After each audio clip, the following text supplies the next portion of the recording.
મિત્રો આજથી 20 વર્ષ પહેલાંનો એ સમય યાદ કરો જ્યારે ગુજરાતની ગલીએ ગલીએ માત્ર બે જ અવાજ સંભળાતા હતા, એક હરિ ભરવાડ અને બીજા માસ્ટર રાણા.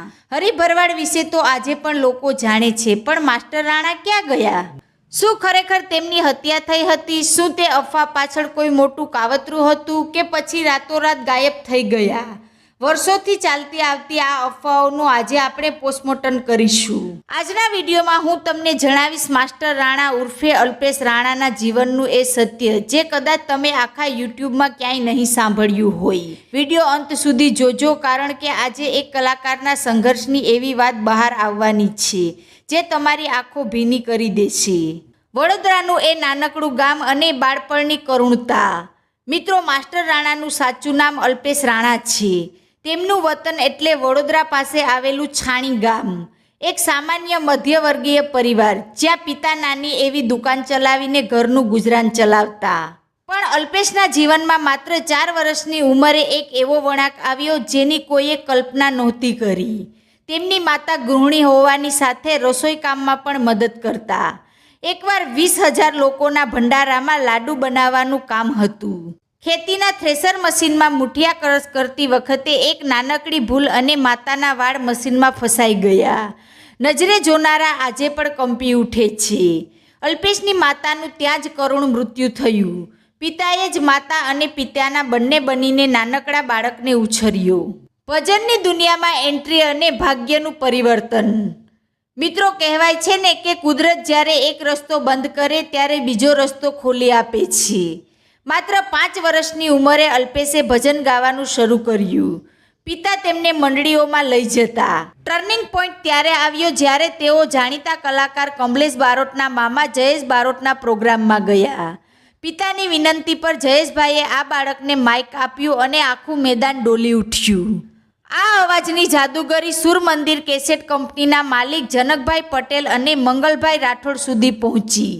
એ સમયે હરિ ભરવાડની સામે ટક્કર આપી શકે તેવા અવાજની શોધ હતી અને તેમને મળી ગયો માસ્ટર રાણા. આવો મારા રામ અને વૈશ્વિક સફળતા. 24 ફેબ્રુઆરી 2006 આ એ તારીખ હતી જ્યારે અલ્પેશ રાણાનો પહેલો ભાગ આવો મારા રામ રેકોર્ડ થયો. જનકભાઈ પટેલે તેમને નામ આપ્યું માસ્ટર રાણા. પછી તો ઇતિહાસ સર્જાયો. અંબે મૈયાના 1 થી 16 ભાગ, શ્રીનાથજીની માલા, દશામાના ભજનો. માસ્ટર રાણાના અવાજ વગર ગુજરાતનો કોઈ ઉત્સવ પૂરો ન થતો. આ નાનકડા છોકરાએ માત્ર ગુજરાત જ નહીં પણ અમેરિકા, લંડન, કેનેડા અને સિંગાપોર જેવા દેશોમાં પણ લાઈવ પ્રોગ્રામ કર્યા. તેમણે કૈલાશ ખેર અને પામેલા જૈન જેવા બોલિવૂડ સિંગર્સ સાથે પણ કામ કર્યું. હત્યાની અફવા અને ગાયબ થવાનું અસલી કારણ. મિત્રો, હવે વાત કરીએ એ રહસ્યની જે તમે જાણવા માગો છો.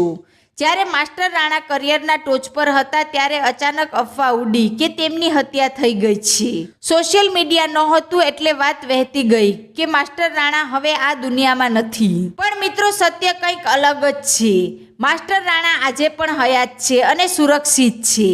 તાજેતરમાં જ એક ઇન્ટરવ્યૂમાં તેમણે ખુલાસો કર્યો કે હું મર્યો નહોતો પણ મારો અવાજ બદલાઈ ગયો છે. બાળપણમાં જે અવાજ તીણો અને મધુર હોય છે તે ઉંમર વધવાની સાથે અને ઘેરો બની જાય છે. માસ્ટર રાણાના કિસ્સામાં પણ એવું જ થયું. લોકો એ બાળકના અવાજને શોધતા હતા અને જ્યારે મોટો થયેલો અલ્પેશ સામે આવ્યો ત્યારે લોકો તેમને ઓળખી ન શક્યા. આ બદલાયેલા અવાજને કારણે લોકોએ માની લીધું કે જૂના માસ્ટર રાણા હવે રહ્યા નથી. મિત્રો, આજે પણ માસ્ટર રાણા ભજન ક્ષેત્રે કાર્યરત છે. જોકે પેલા બાળ કલાકાર જેવી લોકપ્રિયતા કદાચ સમયની સાથે શાંત પડી ગઈ, પણ તેમનો સંઘર્ષ અને તેમની માતાનું બલિદાન આજે પણ તેમના અવાજમાં વર્તાય છે.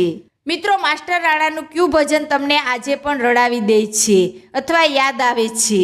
કોમેન્ટમાં જરૂર લખજો. જો તમને આ મહેનત અને માહિતી ગમી હોય તો વિડીયોને લાઇક કરજો અને ગુજરાતના આ અનમોલ રતન વિશેની જાણકારી દરેક ગ્રુપમાં શેર કરજો. આવા જ બીજા અજાણ્યા કલાકારોની કહાની જાણવા માટે અમારી ચેનલને સબસ્ક્રાઈબ કરવાનું ભૂલતા નહીં. ધન્યવાદ.